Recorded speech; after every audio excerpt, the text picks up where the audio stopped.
Даахын зөндөө цаг зарцууллаа шүү дээ. Тэгвэл партнер мэдээлэлээ та гүйцээж өгөөч. Номын сайдын одоо Википедиа хуудсыг хөгжүүлж өгсөн гэдэг юм тайлан ирүүлсэн байсан л та. Тэгээд энэ нь одоо Монголыг гадаадад зуршлахтай юугаараа холбогдож байгаа юм бэ?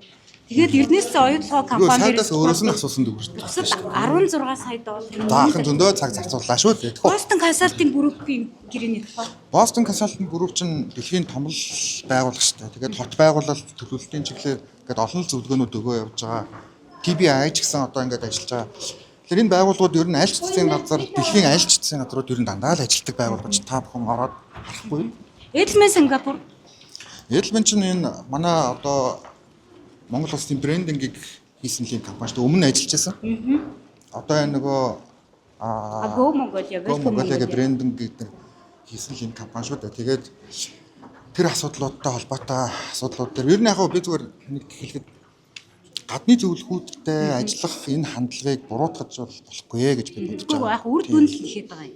Тайлан гэдэг юм уу тий олон нийтэд. Тэгээд тэр чинь мэдээж одоо тий харин тэр тэгээд хуулийнхаа дагуу л хилтод явах нь зүйтэй. Юусэн хилтод байхгүй болохоор л асуугаад байгаа.